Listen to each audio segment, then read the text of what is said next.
तारकासुर के नाश के बाद पूरा त्रिलोक जैसे गहरी सांस लेकर शांत हुआ था। देवताओं के चेहरों पर वर्षों बाद राहत दिखाई दे रही थी। देव सभा के मध्य खड़े कार्तिकेय तेज और विनम्रता से चमक रहे थे, युवा अजय पर पूरी तरह संतुलित। देवगुरु बृहस्पति आगे आए और बोले, स्वामी, आज आपका विजय सिर्फ त्रिलोक की रक्षा नहीं बल्कि धर्म की प्रतिष्ठा है। इंद्र, अग्नि, वरुण और अन्य देव कार्तिकेय को प्रणाम कर रहे थे। हिमालय के शिखरों से मंद हवा बह रही थी, जैसे स्वयं प्रकृति भी इस युवक देव की वीरता का अभिनंदन कर रही हो। इसी समय महादेव और माता पार्वती प्रकट हुए। पार्वती का चेहरा गर्व से चमक रहा था। वे अपने पुत्र को देखकर मुस्कुराईं।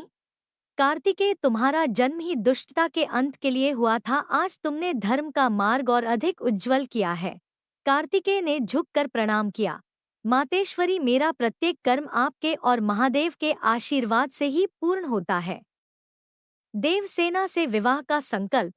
देवताओं के बीच धीरे धीरे एक चर्चा उठने लगी। देवसेना इंद्र की दत्तक पुत्री देवसेना यानी देवों की सेना की अधिष्ठात्री वर्षों से कार्तिकेय के लिए वरवधू के रूप में मानी जाती थी, क्योंकि वे सदैव धर्म, शक्ति और संयम की प्रतीक थी।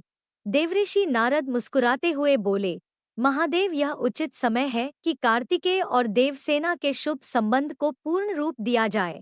महादेव ने शांत स्वर में कहा, नारद, समय वही होता है जब धर्म और परिस्थितियां दोनों साथ खड़े हों। आज वही क्षण है। देवसेना को सूचना भेजी गई। वह दिव्य आभा से सजी कमल की तरह कोमल पर तेजस्विता से भरी हुई देव सभा में पहुंची। उनके आते ही वातावरण और अधिक शांत, अधिक पवित्र प्रतीत हुआ। कार्तिकेय ने सम्मानपूर्वक उनके प्रति दृष्टि झुकाई। कोई भावनात्मक नाटक नहीं, बस परंपरा, सम्मान और संस्कृति की सुंदरता। महादेव ने दोनों को आशीर्वाद दिया। यह मिलन केवल दो आत्माओं का नहीं बल्कि धर्म और शक्ति के मार्ग का संगम है। देवताओं ने विवाह की तैयारी आरंभ कर दी। आसमान में पुष्पवृष्टि हुई, गंधर्व वीणा और मृदंग की मधुर ध्वनियां गूंजने लगीं। विवाह दिव्य परंपराओं के अनुसार संपन्न हुआ। मंत्र, अग्नि, देवताओं के प्रणाम और तीनों लोकों की ओर से आशीर्वाद। यह कोई दैवी वैभव का प्रदर्शन नहीं था बल्कि एक शांत, सौम्य, गरिमापूर्ण अनुष्ठान था, जहां कार्तिकेय और देवसेना ने धर्म की रक्षा का संकल्प लिया। इधर कार्तिकेय का विवाह संपन्न हो रहा था, उधर कैलाश पर्वत पर माता पार्वती की ज्येष्ठ पुत्री अशोक सुंदरी का समय भी एक महत्वपूर्ण परिवर्तन लेकर आया था। अशोक सुंदरी बचपन से ही साध्वी, कोमल और बुद्धिमती थी। पार्वती ने उनके जीवन के लिए एक उपयुक्त धर्मात्मा का चयन किया, राजा नहुष, जो आगे चलकर अत्यंत पराक्रमी और धर्मनिष्ठ सम्राट बने।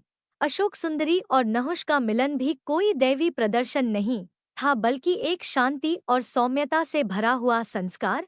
कैलाश के हिम शिखरों पर शुभ शंखध्वनि हुई। ऋषि मुनियों ने वेद मंत्रों का उच्चारण किया। पार्वती ने अपनी पुत्री के हाथ नहुष के हाथ में सौंपते हुए आशीर्वाद दिया, तुम दोनों जीवन में संतुलन और सत्य के पथ पर चलो, यही हमारा आशीर्वाद है। नहुष ने विनम्रता से कहा, माते, आपकी पुत्री का सम्मान और धर्म की रक्षा ही मेरा प्रथम कर्तव्य रहेगा। अशोक सुंदरी ने शांत भाव से प्रणाम किया। उनका विवाह भी सुंदर, पवित्र और गरिमापूर्ण रीति से संपन्न हुआ।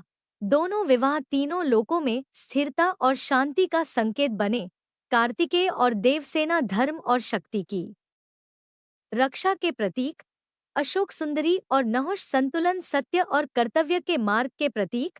तारकासुर का अंत एक युद्ध था, पर इन दोनों दैवी मंगल संस्कारों ने त्रिलोक को यह याद दिलाया कि युद्ध के बाद शांति और अंधकार के बाद उजाला ही सृष्टि का सच है।